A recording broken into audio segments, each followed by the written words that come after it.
যেমন কোরআনুল কারীম খুলে দেখুন ২ নম্বর সূরা সূরাতুল বাকারার ভিতরে ৮৩ নম্বর আয়াতে রব্বুল আলামিন বলেন, লা তা'বুদুনা ইল্লাল্লাহু ওয়া বিল ওয়ালিদাইনি ইহসানা ওয়া যিল কুরবা ওয়াল ইয়াতামা ওয়াল মাসাকিন। আল্লাহ পাক বলেন, পৃথিবীর মানুষ, তোমরা ইবাদতের ক্ষেত্রে আল্লাহকে ছাড়া পৃথিবীর কারো ইবাদত করা যাবে না, কারো দাসত্ব গোলামি করা যাবে না। সবাই আওয়াজ দিয়া বলুন, এই কপাল আমরা নত করব একমাত্র কার জন্য? আল্লাহর জন্য। এই কপাল আল্লাহ ছাড়া পৃথিবীর কারো কাছে নত হতে পারে? এই জন্য রব্বুল আলামিন বলছেন, দাসত্ব করবে তোমরা আল্লাহ, আল্লাহ ছাড়া পৃথিবীর কারো দাসত্ব করবে না। ২ নম্বরে বলছেন, মা বাবার সাথে সদাচরণ করো। ৩ নম্বরে বলছেন, ওয়াজিল কুরবা, প্রতিবেশীর সাথে সদাচরণ করো। ৪ নম্বরে বলছেন, ওয়াল ইয়াতামা, এতিমদের সাথে সদাচরণ করো। ৫ নম্বরে বলছেন, ওয়াল মাসাকিন, মিসকিনদের সাথে, অভাবগ্রস্ত যারা তাদের সাথে সদাচরণ করো। কথাকার কোরআনুল কারীমের একই সূরা সূরা বাকারার ২১৫ নম্বর আয়াত খুলে দেখুন, আল্লাহ রাব্বুল আলামিন রাসূলকে বলছেন, ইয়াসআলুনাকা মাযা ইউনফিকুনা কুল মা আনফাকতুম মিন খায়রিন ফালিল ওয়ালিদাইনি ওয়াল আকরাবিনা ওয়াল ইয়াতামা ওয়াল মাসাকিনি ওয়াবনিস সাবিল। আল্লাহ রাব্বুল আলামিন বলছেন, ওগো আমার হাবিব, আপনাকে লোকেরা জিজ্ঞেস করবে, ইয়া রাসূলুল্লাহ, আমরা আমাদের সম্পদগুলো কোথায় ব্যয় করব? আল্লাহ পাক বলছেন, ওগো আমার নবীজি, আপনাকে যখন এই প্রশ্ন করা হবে তখন আপনি তাদেরকে বলুন, মা আনফাকাতুম মিন খায়রিন ফালিল ওয়ালিদাইন, সম্পদ মা বাবার জন্য ব্যয় করো। ১ নম্বরে কার কথা? সন্তানদেরকে জানিয়ে দিলেন, হে পৃথিবীর সন্তানেরা, তোমাদের ইনকাম থেকে, তোমাদের রোজগার থেকে ১ নম্বরে খরচ করবে ফালিল ওয়ালিদাইন, মা বাবার জন্য। ২ নম্বরে খরচ করবে ওয়াল আকরাবিন, আত্মীয় স্বজনদের জন্য। ৩ নম্বরে খরচ করবে ওয়াল ইয়াতামা, এতিমদের জন্য। ৪ নম্বরে খরচ করবে ওয়াল মাসাকিন, মিসকিনদের জন্য। ৫ নম্বরে খরচ করবে ওয়াবনাস সাবিল, যারা মুসাফির, আশ্রয় চাওয়ার জন্য আসে, তাদের জন্য তোমরা খরচ করবে। জোরে জোরে বলুন সুবহানাল্লাহ। আজকের বিষয় হচ্ছে সমাজ কল্যাণমূলক কাজের 10টি ফর্মুলা। সমাজ কল্যাণমূলক কাজের 10টি ফর্মুলা, এই বিষয়ের উপর আমরা আজকে আলোচনা শুনব।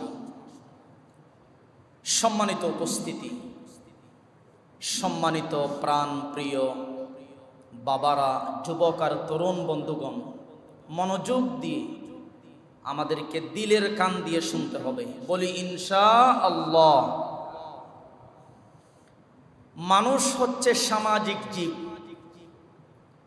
একে অন্যের সাহায্য সহযোগিতা ছাড়া মানুষ একদিনও চলতে পারে না। তাই সামাজিক জীবনে একে অপরকে সাহায্য সহযোগিতা করা, সামাজিক জীবনে পরস্পর সাহায্য সহযোগিতা করা, একে অপরের কল্যাণে পাশে দাঁড়ানো, এই বিষয়গুলো ইসলামের মধ্যে খুবই গুরুত্বপূর্ণ। কারণ ইসলাম ধর্ম হচ্ছে সমাজ কল্যাণমূলক ধর্ম। মানব কল্যাণ, সমাজ কল্যাণ উভয়টি ইসলামের অন্যতম লক্ষ্য। কারণ ইসলাম বলে, কেউ বিপদে পড়েছে, আপনার পক্ষ থেকে আপনার সামর্থ্য অনুযায়ী তার পাশে দাঁড়াবেন। মানুষের কল্যাণ চাওয়া, মানুষের ভালাই চাওয়া, মানুষের পাশে দাঁড়ানো, সাহায্য সহযোগিতা করা, এগুলো ইসলামের মধ্যে গুরুত্বপূর্ণ বিষয়। যেমন আমরা বলে থাকি এক হাতে তালি কোনোদিন বাজে না, তালি বাজানোর জন্য দুই হাত প্রয়োজন। তদ্রূপভাবে এই পৃথিবীতে চলার জন্য, এই দুনিয়াতে চলার জন্য একা একা কেউ পরিপূরক নয়, অন্যের সহযোগিতা লাগবে। ঠিক কিনা বলেন? আর কোরআন ও হাদিসের অসংখ্য জায়গায় আল্লাহ রাব্বুল আলামিন একে অপরের পাশে দাঁড়াতে, সুখের সময় দুঃখের সময় মানুষের পাশে দাঁড়ানোর জন্য অনুপ্রাণিত করেছেন, উৎসাহিত করেছেন। যেমন কোরআনুল কারীম খুলে দেখুন, 5 নম্বর সূরা সূরাতুল মাইদা এর 2 নম্বর আয়াতে রব্বুল আলামিন বলেন, ওয়াতাআওয়ানু আলাল বিররি ওয়াত্তাকওয়া ওয়ালা তাআওয়ানু আলাল ইসমি ওয়াল উদওয়ান। আল্লাহ রাব্বুল আলামিন বলছেন, হে পৃথিবীর মানুষ, তোমরা সৎ কর্মে, আল্লাহ ভীতির কাজে, ভালো কাজে একে অপরকে সহযোগিতা করো, কিন্তু পাপের কাজে, গুনাহের কাজে, অন্যায় কাজে তোমরা একে অপরকে সহযোগিতা করো না। কার কথা? আল্লাহর কথা। সৎকর্মের কাজে, আল্লাহ ভীতির কাজে একে অপরকে সাহায্য করো, সহযোগিতা করো। পাপের কাজে, গুনাহের কাজে তোমরা একে অপরকে সহযোগিতা করো না। কার কথা? আল্লাহর কথা। কোরআনের 5 নম্বর সূরা সূরা মাইদার 2 নম্বর আয়াতে এই কথা বলা হয়েছে। কোরআনুল কারীমের এই আয়াতের আলোকে আজকের জুমায় স্পষ্টভাবে ঘোষণা দিতে চাই, আগামীতে বাংলাদেশের নেতৃত্ব দেওয়ার জন্য যেই দল আসবে, আমরা চাই এমন একটি দল নেতৃত্ব দেওয়ার জন্য বাংলাদেশে আসুক, যেই দল মানুষকে সৎকর্ম শিখায়, যেই দল মানুষকে আল্লাহ ভীতির দিকে ডাকে, যেই দল মানুষকে সৎকর্মের দিকে ডাকে। এরকম একটি দল, এরকম একটি দেশের মধ্যে নেতৃত্ব দেওয়ার মতো একটি দল আমরা চাই কি চাই না? আমরা চাই না। আমরা একথাও বলি না সেই দল বিএনপি হোক, জামাতে ইসলাম হোক, হেফাজত হোক, সেটা চরমুনাই হোক, জমিয়তে ইসলাম হোক, যেই দলই হোক না কেন, যারা সৎকর্মের দিকে আছে, যারা সমাজ কল্যাণমূলক কাজের দিকে আছে, আমরা তাদের সাথে আছি। কথা বলেন ঠিক কিনা? যারা দেশের টাকা লুটপাট করে বিদেশে পাচার করে, যারা দুর্নীতির সাথে জড়িত, খুন আর রাহাজানির সাথে জড়িত, যারা মদের লাইসেন্স দেয়, জেনার লাইসেন্স দেয়, সকল অপকর্ম দুর্নীতি দেশের গ্রামে গঞ্জে চতুর্দিকে ছড়িয়ে ফেলে, এরকম দল ক্ষমতায় আসুক, এটা আমরা কোনো অবস্থাতেই চাই না। কথা বলুন ঠিক কিনা? এই জন্য কোরআনে ও সূরা মাইদার 2 নম্বর আয়াত আল্লাহ পাক সে কথাই বলছেন, তোমরা সৎকর্ম এবং আল্লাহ ভীতির কাজে মানুষকে সাহায্য করো, সহযোগিতা করো। পাপের কাজে, গুনাহের কাজে, অন্যায় কাজে তোমরা একে অপরকে সহযোগিতা করো না। এই কথাটা কার? সহিহ বুখারীর বর্ণনায় হাদিস এসেছে, عن جرير بن عبد الله رضي الله عنهما قال بايعت رسول الله صلى الله عليه وسلم। রসুলের প্রখ্যাত সাহাবী হযরতে জারির রাদিয়াল্লাহু তাআলা আনহু, তিনি হাদিস বর্ণনা করছেন। তিনি বলছেন, আমরা কিংবা আমি রসুলের দরবারে বায়াত গ্রহণ করেছি, রসুলের হাতে হাত রেখে মুসলমান হয়েছি, ঈমান এনেছি। এই জন্য ইকামাতিস সালাহ, আল্লাহর জমিনে আল্লাহর দ্বীন প্রতিষ্ঠা করব, আল্লাহর জমিনে নামাজকে প্রতিষ্ঠা করার জন্য আমি জারির ইবনে আব্দুল্লাহ রসুলের হাতে ঈমান এনেছি, বায়াত নিয়েছি। ওয়া ইতাইজ যাকাত, দেশের মধ্যে, সমাজের মধ্যে যাকাত ভিত্তিক অর্থনীতি বাস্তবায়ন করার জন্য আমি রসুলের হাতে বায়াত নিয়েছি।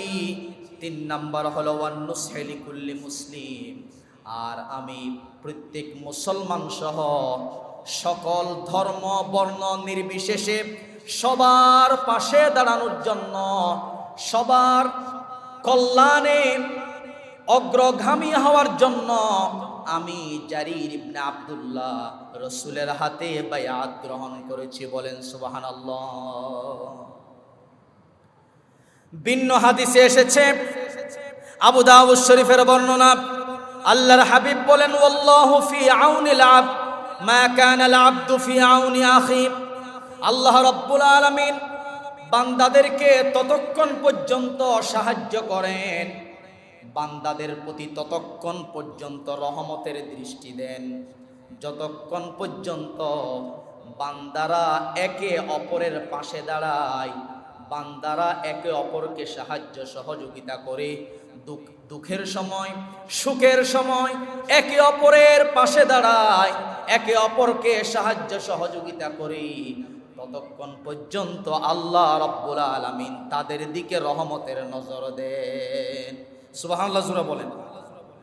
প্রিয় উপস্থিতি, তাহলে আসুন আমরা সমাজ কল্যাণমূলক কাজের 10টি ফর্মুলা সংক্ষেপে আজকে আপনাদের সামনে তুলে ধরতে চাই।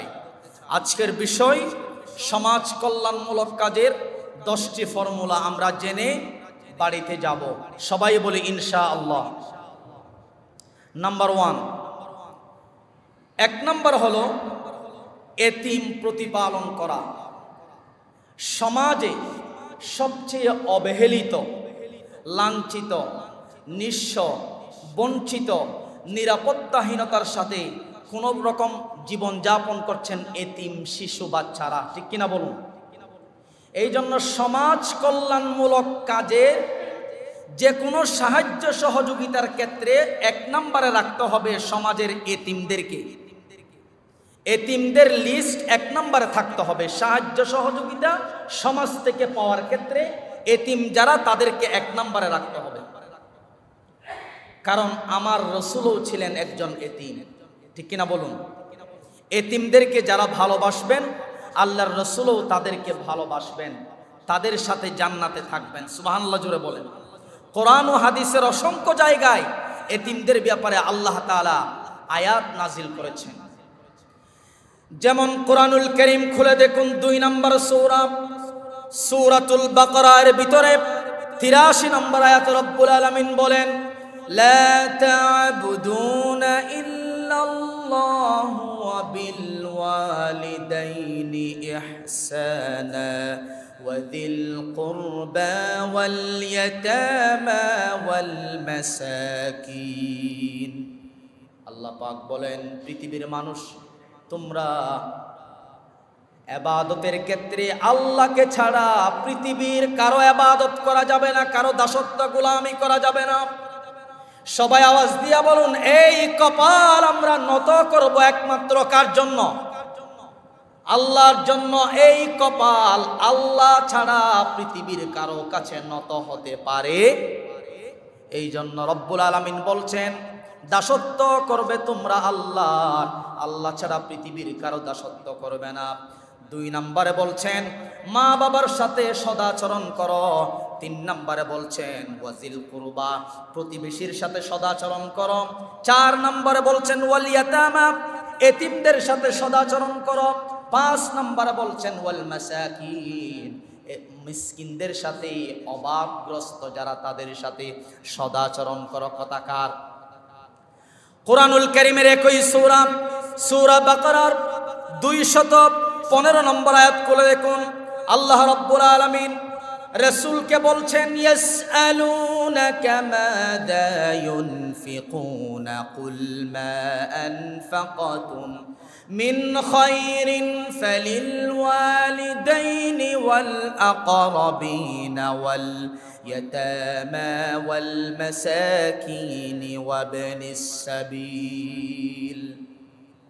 আল্লাহ রাব্বুল আলামিন বলছেন, ওগো আমার হাবিব, আপনাকে লোকেরা জিজ্ঞেস করবে, ইয়া রাসূলুল্লাহ, আমরা আমাদের সম্পদগুলো কোথায় ব্যয় করব? আল্লাহ পাক বলছেন, ওগো আমার নবীজি, আপনাকে যখন এই প্রশ্ন করা হবে তখন আপনি তাদেরকে বলুন, মা আনফাকাতুম মিন খায়রিন ফালিল ওয়ালিদাইন, সম্পদ মা বাবার জন্য ব্যয় করো। এক নম্বরে কার কথা?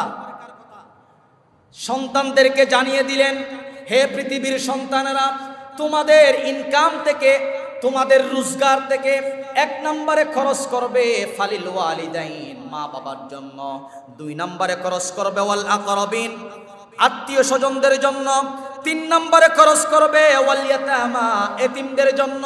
চার নম্বরে খরচ করবে ওয়াল মাসাকিন, মিসকিনদের জন্য। পাঁচ নম্বরে খরচ করবে ওয়াবানাস সাবিল, যারা মুসাফির, আশ্রয় চাওয়ার জন্য আসে, তাদের জন্য তোমরা খরচ করবে। জোরে জোরে বলুন সুবহানাল্লাহ। তাহলে এই আয়াতে আল্লাহ রাব্বুল আলামিন এতিমদের কথা বলেছেন, মিসকিনদের কথা বলেছেন। এতিম যারা, তাদের কথা অসংখ্য জায়গায় বলেছেন। আল্লাহ রাব্বুল আলামিন বলছেন, ওয়া আতুল ইয়াতামা আমওয়ালাহুম ওয়া লা তাতাবাদদালুল খাবিসা বিত-তাইয়্যিব ওয়া লা তা'কুলু আমওয়ালাহুম ইলা আমওয়ালিকুম ইন্নাহু কানা হুবান কাবীরা।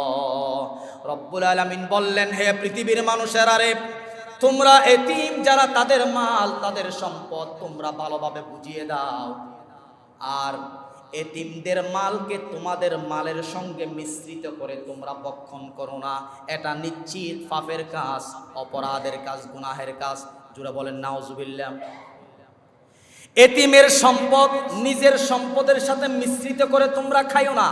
কিন্তু আমাদের সমাজে, আমাদের দেশে অসংখ্য জালেম আছে। ভাই মারা গেছে, ভাতিজার সম্পদ, ভাই মারা গেছে, ভাতিজা এতিম হয়ে গেল। এবার ভাতিজার সম্পদ বুঝিয়ে না দিয়ে চাচা জেঠা যারা আছে তারা নিজের সম্পদের সাথে মিশ্রিত করে খায়, আছে না নাই? কিন্তু আল্লাহ রাব্বুল আলামিন বলছেন, এতিম যখন হয়ে যাবে কোনো শিশু, তার সম্পদ আলোক করে দাও, তাকে বুঝিয়ে দাও। এটাই হচ্ছে ইসলামের কথা। সুবহানাল্লাহ পড়েন। আর অন্যথায় যারা এতিমের মাল ভক্ষণ করে, তাদের ব্যাপারে কোরআনুল কারীমে বলা হয়েছে, সূরা নিসা 4 নম্বর সূরা, এই সূরার 10 নম্বর আয়াত খুলে দেখুন। আল্লাহ রাব্বুল আলামিন বলছেন, ইন্নাল্লাযীনা ইয়াকুলুনা আমওয়ালাল ইয়াতামা যুলমান ইন্নামা ইয়াকুলুনা ফি বুতুনিহিম নারা ওয়া সায়াসলাউনা সাঈরা। আল্লাহ পাক বলছেন, নিশ্চয় যারা এতিমদের মাল ভক্ষণ করে, এতিমদের সম্পদ ভক্ষণ করে, মূলত তারা সম্পদগুলো খাচ্ছে না, তারা পেটের মধ্যে আগুন ঢুকাচ্ছে। নাউজুবিল্লাহ, জোরে বলেন না। তারা সম্পদ খাচ্ছে না, তারা আগুন খাচ্ছে। ওয়া সায়াসলাউনা সাঈরা, অতি শীঘ্রই মারা যাওয়ার সাথে সাথে তারা জাহান্নামে যাবে, কবরের মধ্যে। আল্লাহ রাব্বুল আলামিন জাহান্নামের আগুন দাউ দাউ করে জ্বালিয়ে দিবেন যারা এতিমের সম্পদ বুক করে খায়। নাউজুবিল্লাহ, জোরে বলেন। এগুলো আমার কথা না, কোরআনের কথা। বলেন তো সবাই। কোরআনের আয়াত বলছি, সূরা নম্বর বলে দিচ্ছি, বাড়িতে গিয়ে মিলাবেন। আল্লাহর হাবিব সাল্লাল্লাহু আলাইহি ওয়াসাল্লাম চমৎকার বাণী শোনালেন, আনা ওয়া কাফিলুল ইয়াতীমি ফিল জান্নাতি হাকাযা ওয়া আশারা বিস সাব্বাবাতি ওয়াল উসতা ওয়া ফাররাজা বাইনাহুমা শাইআন। যারা এতিমের পাশে দাঁড়াবে, এতিমকে প্রতিপালন করবে, এতিমের সম্পদ যথাযথভাবে বুঝিয়ে দিবে, মনে রেখো ওই সকল মানুষেরা জান্নাতের মধ্যে আমার সাথে এভাবে থাকবে। আল্লাহর রাসূল 2টা হাতের আঙ্গুল দিয়ে দেখালেন। আপনারা বলুন, এই 2টা আঙ্গুল দূরে না কাছাকাছি? কাছাকাছি। আল্লাহর রাসূল এভাবে করে 2টা আঙ্গুল দিয়ে দেখালেন। যারা এতিমের সম্পদ বুঝিয়ে দিবে, যারা এতিমকে প্রতিপালন করবে, জান্নাতের মধ্যে তারা আমার সাথে থাকবে, এভাবে 2টা আঙ্গুলের মতো কাছাকাছি। আল্লাহু আকবার বলেন। ভিন্ন হাদিসে এসেছে, আল্লাহর হাবিব বলছেন, যদি কোনো আল্লাহর বান্দা এতিম শিশুকে স্বাবলম্বী হওয়া পর্যন্ত লালন পালন করে, তার জন্য জান্নাত আল্লাহ পাক ওয়াজিব করে দেয়। সুবহানাল্লাহ, জোরে বলেন না। তাহলে 1 নাম্বার সমাজ কল্যাণমূলক কাজ হচ্ছে এতিমকে প্রতিপালন করা। আজকে জুমার পরে লিস্ট করবেন সমাজে কয়জন এতিম বাচ্চা আছে, লিস্ট করে সামাজিক কোনো সাহায্য সহযোগিতা দেওয়ার ক্ষেত্রে সেই এতিমদের নাম প্রথমে রাখতে হবে, বলি ইনশাআল্লাহ। নাম্বার 2, 2 নাম্বার সমাজ কল্যাণমূলক কাজ হলো বিধবাকে সহায়তা দেওয়া। বিধবা যাদের স্বামী নাই, তারাও অসহায়, তারাও এক প্রকার নিঃস্ব, ঠিক কিনা বলুন? যেই সকল মহিলারা আছেন, মহিলাদের জন্য এই পৃথিবীতে ঈমানের পরে সবচেয়ে বড় সম্পদ হলো নিজের স্বামী, কথা বলুন ঠিক কিনা? স্বামী নাই কিছু নাই, স্বামীরা হচ্ছে সবচেয়ে বড় সম্পদ মহিলাদের জন্য। আল্লাহ রাব্বুল ইজ্জত ওয়াল জালাল কোরআনুল কারীমে যেই সকল স্ত্রীদের স্বামী নাই, বিধবা স্ত্রী যারা, তাদের কথা কোরআনে বলেছেন। স্বামীওয়ালা মহিলার কথা আল্লাহ পাক কোরআনে কোন সূরায় কোন আয়াতে বলেন নাই।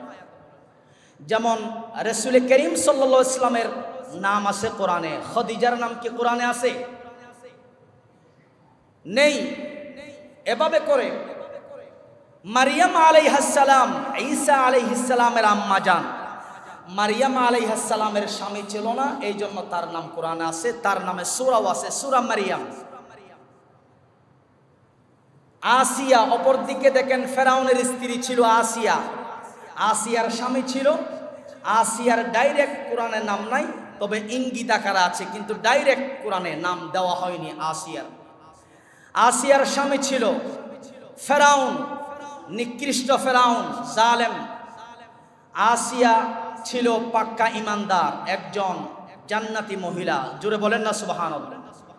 ঈমান আনার কারণে আসিয়াকে তার স্বামী ফেরাউন হাতে পেরেক দিয়েছে, কপালে পেরেক দিয়েছে, পায়ে পেরেক দিয়েছে, জ্বলন্ত আপনার গরম পানি, গরম তেল মাথার মধ্যে ঢেলে দিয়েছে। এমনকি আসিয়ার সামনে আসিয়ার একজন বান্ধবীকে গরম তেলের মধ্যে ফ্রাই করেছে। এরপরে বলা হয়েছে, ওগো আসিয়া ঈমান ছাড়ো, না হলে তোমাকে অভাব করা হবে। কিন্তু আসিয়া রাজি হয় নাই, ঈমানের উপর অটল ছিলেন। আল্লাহু আকবার বলেন। এরপরেও আসিয়া তার স্বামীকে বদদুয়া দেয় নাই। কিন্তু এখনকার মহিলাদের এমন অবস্থা, আপনি সবগুলা দিয়েছেন, মাঝে মধ্যে যদি একটু ব্যতিক্রম হয় তখন বলবে আপনি তো আমাকে কিছু দেন নাই, আপনার থেকে কিছু পাই নাই, ঠিক কিনা বলুন? তো ফেরাউনের স্ত্রী আসিয়া, সে স্বামীকে বদদুয়া দিবে বিদায় আল্লাহ তাআলা আসিয়ার কাছে জিব্রাইল ফেরেশতাকে পাঠিয়ে দিলেন। পাঠিয়ে দিয়ে জিব্রাইল ফেরেশতা আসিয়ার সামনে জান্নাত তুলে ধরলেন। আসিয়া বললেন, ওগো আল্লাহ, আমি আপনার কাছে এই মিনতি করছি, নাজ্জিনি মিন ফিরাউন ওয়া আমালি, এই ফেরাউনের অত্যাচার থেকে আমি তোমার কাছে মুক্তি চাই, নাজাত চাই। কিন্তু ফেরাউনের স্ত্রী আসিয়া স্বামীর জন্য বদদুয়া করে নাই, কারণ তিনি যেহেতু ইমানদার ছিলেন, পাক্কা ইমানদার মহিলা, তিনি আল্লাহর কাছে যদি স্বামীর জন্য বদদুয়া করতেন, আল্লাহ তাআলা ডাইরেক্ট কবুল করে ফেরাউনকে আপনার গজব দিয়ে, শাস্তি দিয়ে তৎক্ষণাৎ ধ্বংস করে দিতেন। আসিয়া কিন্তু বদদুয়া করেন নাই। আসিয়া ডাক দিয়ে বললেন, ওগো আল্লাহ, আমাকে জান্নাতে এমন একটি ঘর দিবেন, যেই ঘর থেকে আমি আপনার আরশ, কুরসি, লৌহ কলম সব কিছু দেখতে পারি। জোরে বলেন সুবহানাল্লাহ। সেই আসিয়া স্বামীর জন্য বদদুয়া করে নাই। বলতে চেয়েছিলাম, বিধবা যারা সমাজে আছে তাদের লিস্ট করে তাদের পাশে দাঁড়ানো। আল্লাহর হাবিব কত চমৎকার হাদিস বাণী শুনিয়ে দিলেন, বুখারী শরীফের বর্ণনা। যারা বিধবা এবং অসহায় এতিমদের সমস্যাগুলি দূর করার জন্য ছুটাছুটি করে, আল্লাহর হাবিব বলছেন তারা যেন জিহাদের মধ্যে লিপ্ত হলো। সুবহানাল্লাহ জোরে বলেন। অন্য বর্ণনায় বলছেন, কেউ যদি সারা বছর ইবাদত করে, কেউ যদি সারা রাত ইবাদত করে, সারা দিন সারা রাত ইবাদত করলে যেই সওয়াব, সেই সওয়াব আল্লাহ রাব্বুল আলামিন তাদের আমলনামায় লিখে দিবেন যারা বিধবাকে সহায়তা দেয়, এতিমদেরকে সহায়তা দেয়। জুড়ে বলেন সুবহানাল্লাহ। 3 নম্বর সমাজ কল্যাণমূলক কাজ হলো নিঃস্ব দরিদ্র ও ক্ষুধার্তকে খাদ্য দান করা। কাল কিয়ামতের দিন জাহান্নামের মধ্যে কিছু মানুষ শাস্তি ভোগ করবে, কঠিন শাস্তি। তাদেরকে জিজ্ঞেস করা হবে, মা সালাকাকুম ফি সাকর, তোমরা এই সাকর নামক জাহান্নামের মধ্যে কেন এসেছো? তখন জাহান্নামীরা ডাক দিয়ে বলবে, ক্বালু লাম নাকু মিনাল মুসাল্লিনা ওয়া লাম নাকু নুতঈমুল মিসকিন, আমরা দুনিয়াতে নামাজ পড়তাম না এবং এতিম অসহায়দেরকে সাহায্য করতাম না, খাবার দিতাম না, এই জন্য আমাদেরকে জাহান্নামে আসতে হয়েছে। কোন নাউজুবিল্লাহ। অন্যথায় সূরা মাউন খুলে দেখুন, রাআইতাল্লাযী ইউকাযযিবু বিদ্দীন ফাযালিকাল্লাযী ইয়াদুল ইয়াতীম, যারা এতিমদেরকে খাবার দিত না, গলা ধাক্কা দিয়ে বের করে দিত, এতিমদেরকে সাহায্য সহযোগিতা করত না, তাদের অবস্থা কিয়ামতের দিন কঠিন হবে, ভয়ানক হয়ে যাবে। জোরে বলুন নাউজুবিল্লাহ। আমার মুসলমান ভাইরা, রাসূল করিম সাল্লাল্লাহু আলাইহি ওয়াসাল্লামকে জিজ্ঞেস করা হলো, ইয়া রাসূলুল্লাহ আইয়ুল ইসলামি খায়রুন, ইসলামের মধ্যে উত্তম কাজ কোনটি বলবেন নাকি? আল্লাহর হাবিব বললেন, তুতঈমুত তাআম, এতিমদেরকে খাবার খাওয়ানোর চেয়ে উত্তম কাজ আর কিছু হতে পারে না। জোরে বলেন সুবহানাল্লাহ।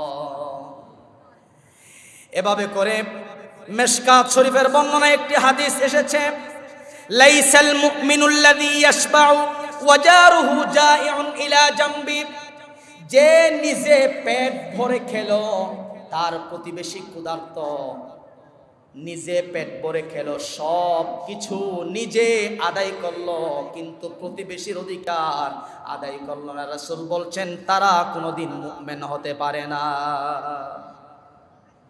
নিজে পেট ভরে খেলো, প্রতিবেশী খাইলো কি খাইলো না, তার কোনো কিছু প্রয়োজন হচ্ছে কি হচ্ছে না, যারা খবর নিবে না, আল্লাহর রাসূল বলছেন তারা কোনোদিন মুমিন হতে পারে।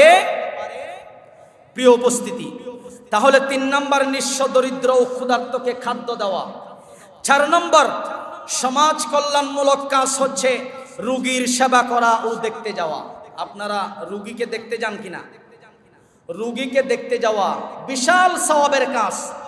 হাদিসে এসেছে, এক মুসলিম আর এক মুসলিমের উপর 6টি হক রয়েছে। সবাই বলেন কয়টি হক?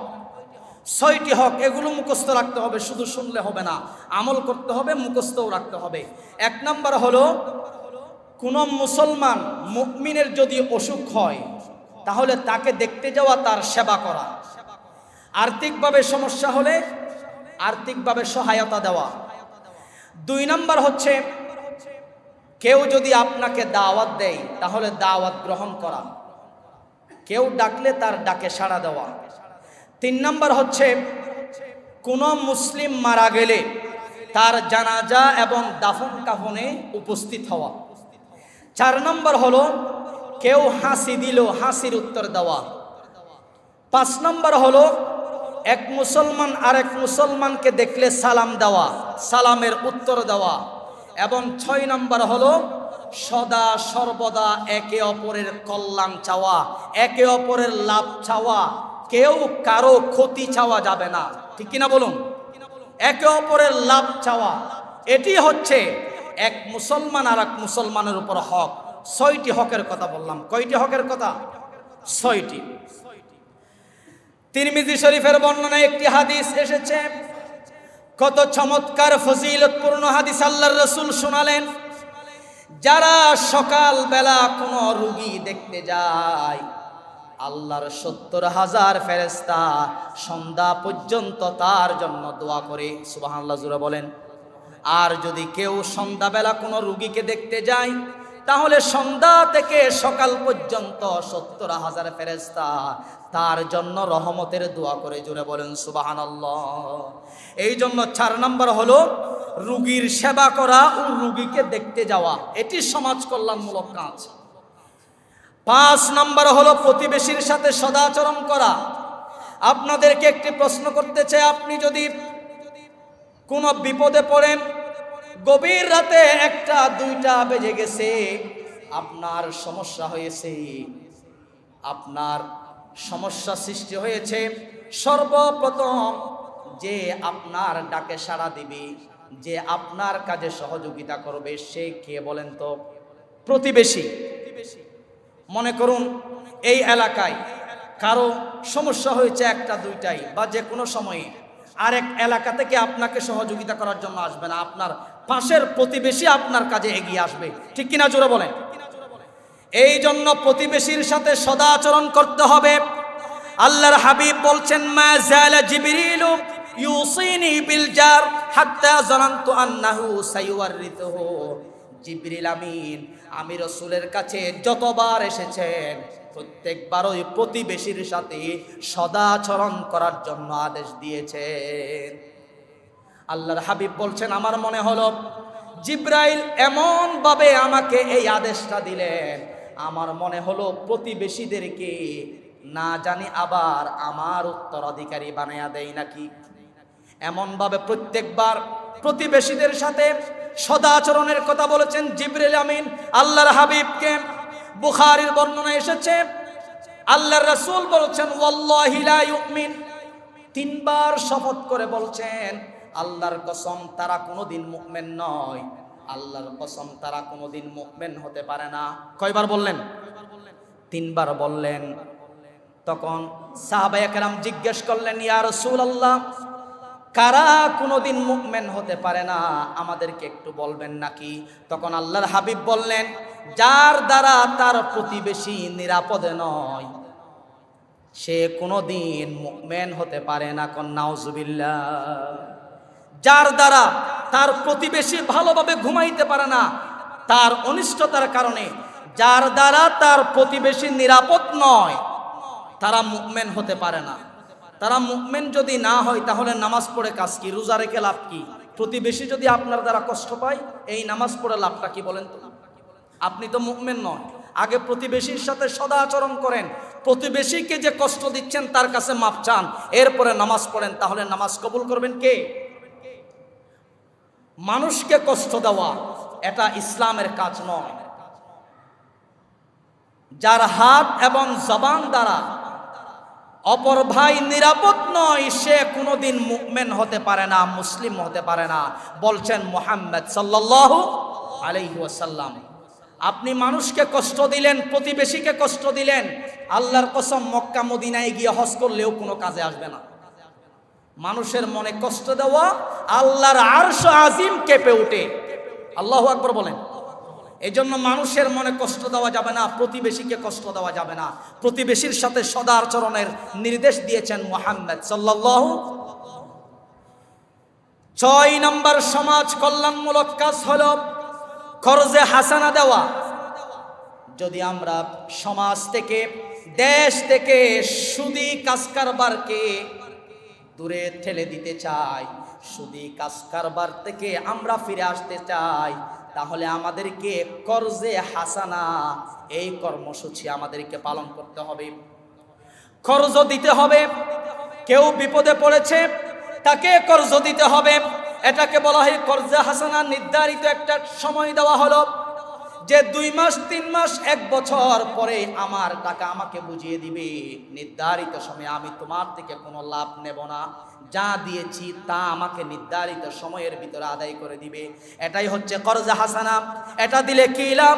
আল্লাহর হাবিব বলছেন, মা মিন মুসলিমিন ইউকরিদু মুসলিমান করদান মাররাতাইন ইল্লা কানা কাসাদকাতিহা। যদি কোনো ব্যক্তি কাউকে 2 বার ঋণ দেয়, 2 বার কর্জ দেয়, বলেন তো কয়বার?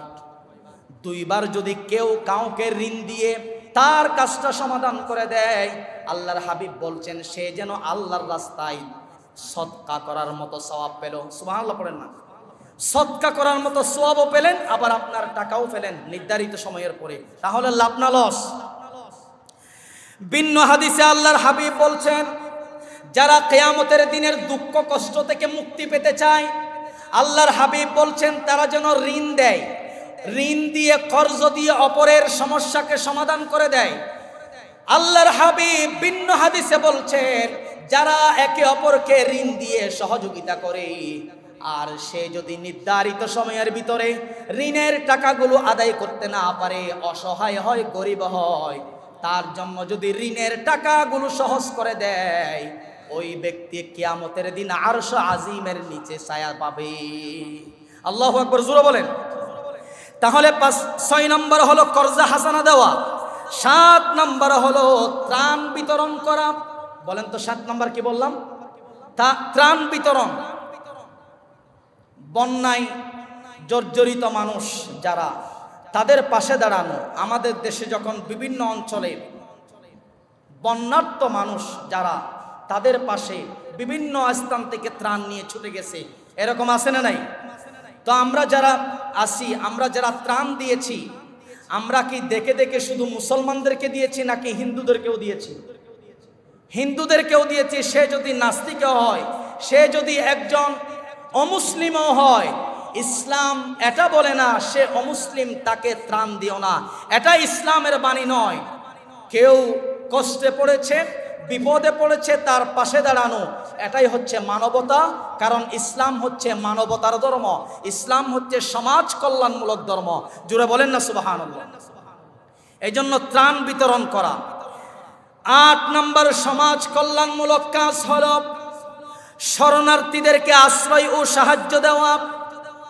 শরণার্থী বলতে কোন সমাজে কিংবা কোন দেশে জনপদের লোকেরা যদি দেশের থেকে কোন জালেম স্বৈরাচারের পক্ষ থেকে যদি জুলুমের শিকার হয়, নির্যাতনের শিকার হয়, নিপীড়িত নিষ্পেষিত হয়, সে ওই এলাকা ওই সমাজ থেকে যাওয়ার জন্য বাধ্য হয়ে যায় কিংবা বাধ্য করা হয়। সে যদি কোনো একটা পার্শ্ববর্তী এলাকায় কিংবা কোনো একটা গ্রামে আশ্রয় নেয়, তাদেরকে বলা হয় শরণার্থী।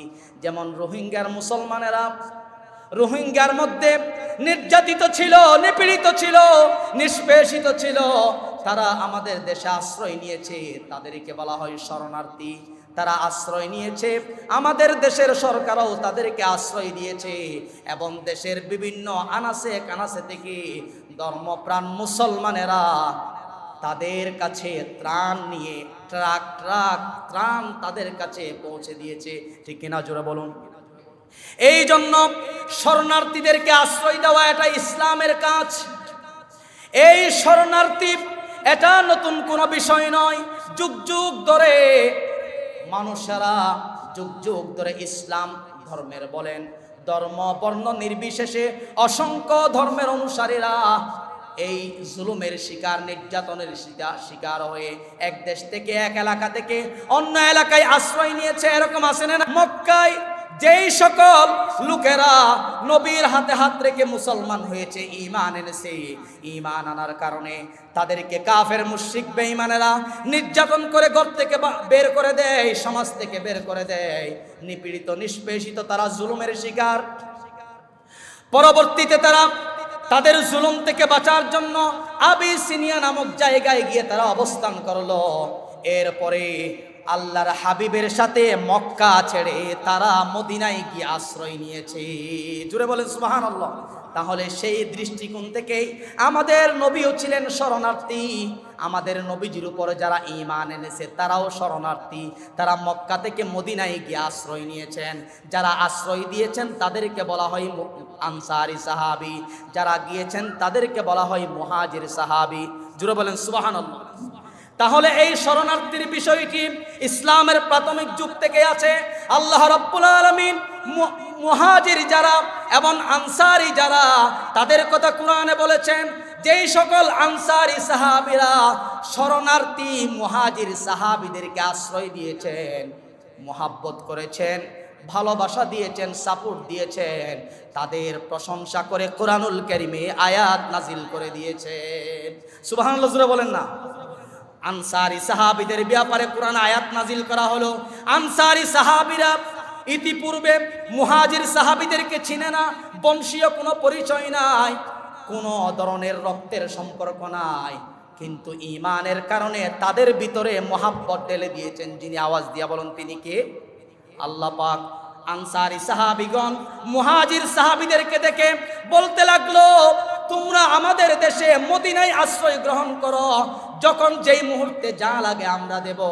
এমন কি তারা বলছে, ওগো মুহাজির সাহাবীরা, তোমরা তোমাদের পরিবার পরিজন সহ কেন আসো নাই? পরিবার পরিজন সহ যদি চলে আসতে আমরা খুশি হতাম। এক পর্যায়ে আনসারী সাহাবীগণ বললেন, তোমাদের যেহেতু স্ত্রী নাই, আমাদের মধ্যে যাদের কাছে দুইজন স্ত্রী আছে, আমরা প্রত্যেকেই একজন স্ত্রী তালাক দেব, আর তোমরা ওই স্ত্রীকে বিবাহ করো। সুবহানাল্লাহ বলেন না? শরণার্থীদের জন্য কি উদার প্রাণ দেখেন, বিরল দৃষ্টান্ত এই আনসারী সাহাবীগণ দেখিয়ে দিয়ে গেছেন। সম্মানিত উপস্থিতি, তাহলে সময় শেষ হয়েছে। 7 নম্বর বলছি ত্রাণ বিতরণ করা, 8 নম্বর বলছি শরণার্থীদেরকে আশ্রয় ও সাহায্য দেওয়া, আর 9 নম্বর সমাজ কল্যাণমূলক কাজ হচ্ছে রক্তদান করা। এখানে যারা আছেন জীবনে রক্ত দেন নাই, এরকম কেউ আছেন? আচ্ছা, রক্ত দিয়েছেন কারা কারা একটু হাত তুলেন তো দেখি। মাত্র কয়েকজনে দিয়েছেন। আচ্ছা, যাই হোক, রক্ত দিবেন। ডাক্তারি পরামর্শ অনুযায়ী মানুষের শরীরে প্রতি 4 মাস 6 মাস পর পর নতুন রক্ত গঠিত হয়। আর যদি আপনি কাউকে রক্ত দেন, আপনার রক্ত পেয়ে একজন রোগী বাঁচলো, আর যদি রক্ত না দেন আপনার রক্তগুলো নষ্ট হয়ে গেল, আবার শরীরে নতুন রক্ত গঠিত হলো। তো এই জন্য কোনো শারীরিক সমস্যা যদি না থাকে, জটিল রোগের সমস্যা যদি না থাকে, তাহলে রোগীকে রক্ত দান করবেন।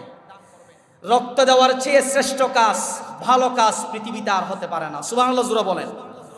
10 নম্বর হলো সাংগঠনিকভাবে সমাজে ভালো কাজ করা। যেমন আমি আপনাদেরকে বলতে চাই, এই এলাকায় সংগঠন আছে নাকি নাই? ইসলামিক সংগঠন আছে এই এলাকায়, যা যুবকদের যারা যা হয়, বৃদ্ধ যারা তাদের দ্বারা তা হয় না। ঠিক কিনা বলুন? কারণ আল্লাহর হাবিব সাল্লাল্লাহু আলাইহি ওয়াসাল্লাম যুবক বয়সে সংগঠন তৈরি করেছিলেন, হিলফুল ফুদুল নামক একটি সংগঠন। ওই সংগঠনের মাধ্যমে মক্কা থেকে, আরব সমাজ থেকে সকল অন্যায় অনাচার পাপাচারকে দূর করে একটি সুন্দর সোনার সমাজ দান করেছেন। সুবহানাল্লাহ জোরে বলেন। আচ্ছা, সমাজে যদি ইসলামিক সংগঠন থাকে, আপনারা বলেন তো, সংগঠনের সব যুবক ভাইয়েরা যদি ঐক্যবদ্ধ হয়ে দাঁড়ায় যে আজকে থেকে আমাদের এই সমাজে কেউ জুয়া খেলতে পারবে না, যদি জুয়া খেলে সমাজ থেকে বের করে দেওয়া হবে, জরিমানা করা হবে। আজকে থেকে সংগঠন থেকে আমরা ঘোষণা করলাম, এই সমাজে কোনো ফেন্সিডিল, কোনো ইয়াবা, কোনো নেশা জাতীয় যারা খায় তাদের বসবাস, তাদের স্থান এই সমাজে হবে না।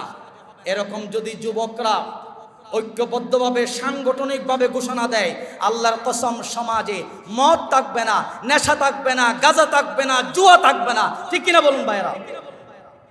এই জন্য রাসূল বলছেন 10 নম্বর সমাজ কল্যাণমূলক কাজের ফর্মুলা হলো সাংগঠনিকভাবে সমাজের যেইগুলো অন্যায় অনাচার পাপাচার আছে সেগুলোকে নির্মূল করে দেওয়া। অনেক জায়গায় আছে যে সমাজে যখন কোনো মেয়ে বিবাহ দেয় কিংবা বিবাহ করা হয়, যৌতুক চাওয়া হয়। ঠিক কিনা বলুন? বৈরাতের খাবার এটা আছে না নাই? বাজি হন, বৈরাতের খাবার আছে না? বৈরাতর হানা হন, মাইয়া পক্ষতুন স্পষ্ট হারাম, হারাম, ওয়াল্লাহি আল্লাহর কসম হারাম। পায়খানা খাওয়া যেমন হারাম, শুকরের গোশত যেমন হারাম, মাইয়া পক্ষতুন বা থন্নান এ বাবা হারাম। নাউজুবিল্লাহ। ওলিমা হন জায়েজ আছে। আর মাইয়া পক্ষ যদি যদি তারা খুশি হয়ে যদি হদ হয় যে আই ফুয়ার পক্ষতুন জিয়ান কেন অনুরোধ করা গিয়েছে, হানা হাবা ভরিব, হানা হাবানোর দায়িত্ব লওয়া ভরিব, আই ঠিক আছে 500 জন মানুষের হানা হাবাইব। যদি ফুয়ার গরত হদ হয় না, ইনলে হইতো নয় 1,500 মানুষের হানা হাবা ভরিব। এরকম যদি দরি হদ হয় তাহলে হারাম। যদি মাইয়া ফুয়ার পক্ষতুন খুশিয়ে যদি 1000 মানুষের হাবক, 2000 মানুষের হাবক, 200 জন মানুষের হাবক, ইয়ান ঠিক আছে, ইয়ান জায়েজ আছে। দরা বান্ধা থাকিলে জায়েজ নাই। তো হয়তো চাইলাম দে সমাজত যারা যুবক ভাই আছেন, সংগঠন আছে, সাংগঠনিকভাবে এই সকল অপসংস্কৃতি, এই সকল ইসলাম বিরোধী কাজের জন্য পদক্ষেপ গ্রহণ করতে হবে। আল্লাহ তাআলা আমাদের সবাইকে এই কাজগুলি অনুযায়ী সমাজকে পরিচালিত করার তৌফিক দান করুক। আমরা সকলে পড়ি আমিন। আসসালামু আলাইকুম ওয়া রাহমাতুল্লাহ।